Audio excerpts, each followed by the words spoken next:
Petrinjski gradonačelnik Darinko Dumbović prisustvovao je na prezentaciji poticajnih mjera i natječaja za bespovratne potpore koje su obrtnicima i poduzetnicima održali djelatnici Razvojne agencije Petra. Danas smo sa obrtnicima stvorili jednu po meni dobru komunikaciju kako našu Petrinjsku razvojnu agenciju približiti sa svim onim natječajima i mogućnostima kojima možemo pomoći obrtnicima i kako napraviti ono što je najvažnije, dobru ponudu, dobar poslovni plan, dobar projekat. Danas smo predstavili razne mjere koje se raspisuju i očekuju na različitim nivoima, znači na nacionalnom nivou, regionalnom nivou i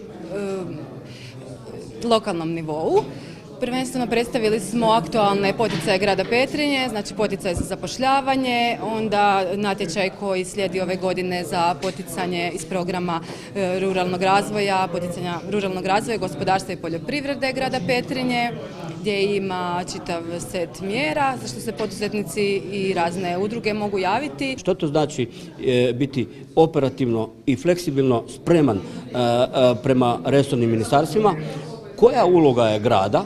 Da objasnimo da uloga grada je da stvaramo dobre uvjete, da smo uspjeli poduzetničku zonu cijelu 95% prodati, znači i stavljamo je u funkciju upravo što u proizvodna, što u uslužna zanimanja, što su fondovi koji idu pred kraj godine otvaraju natječaje za komunalnu infrastrukturu i što su ostali natječaji kad su u pitanju mali i srednji poduzetnici. Problem je što poduzetnici nisu mogli zadovoljiti te visoke kriterije i tu svu dokumentaciju koju je potrebno dostaviti, ali ja se nadam da sa ovim izmjenama što se očekuju da će se to promijeniti.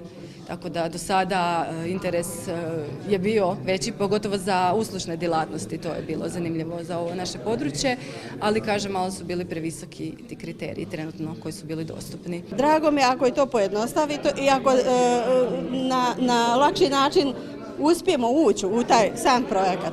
Mi mali poduzetnici koji radimo za petoricu. Kad bi mi imali to sve razrađeno, teško da bi mogli opstati. Evo, to je moje mišljenje o ovom. A ovo podržavamo, u svakom slučaju i treba. Ovdje ima dosta vrijednih ljudi, obrtnika, poduzetnika, kojima treba dati šansu, kojima treba pomoći, koje treba dignuti, nijednoga ne smijemo ostaviti da je u koma položaju, moramo mu dati umjetno disanje, a umjetno disanje uvijek je najbolje ono financijsko, znači moramo im dati posla koje možemo reći zadovoljavaju one kriterije zakona nabave roba i usluga. Kod velikih projekata nažalost se moraju udruživati. Evo i Petrinja je sigurno ogromno gradilište i ti 500 milijuna kuna koje grad aplicira ne može nam pobjeći, a ovo je samo smisao i da se oni prihvate posla kod tih projekata, ali i kod vlastite nadgradnje života i posla, opreme, strojeva i ljudi i ono što financiramo kroz radna mjesta. Nakon prezentacije o poticajnim mjerama, gradonačelnik se zaputio u Mošćenicu gdje je položio vijence i zapalio svijeće kod spomenika hrvatskim braniteljima i poginulim u minskim poljima u povodu Međunarodnog dana svjesnosti od opasnosti od mina. Ono što je značajno za naš kraj još uvijek da ima još jako puno nerazminiranog područja, minski sumnjivog. Evo i današnja poruka može biti prema svima onima koji su do sada dali svoju pomoć, da kažemo velika hvala.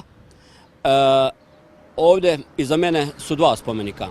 Jedan spomenik je poginulim hrvatskim braniteljima i civilnim žrtvama i drugi spomenik je upravo onim ljudima koji žele svojim radom pomoći da mi više mina nemamo, a ostali su bez života. To su pirotehničari. To su pirotehničari i ovo je prvi spomenik koji smo mi napravili kao mjesni odbor pirotehničarima i ostalim žrtvama koji su nastradali poslije rata.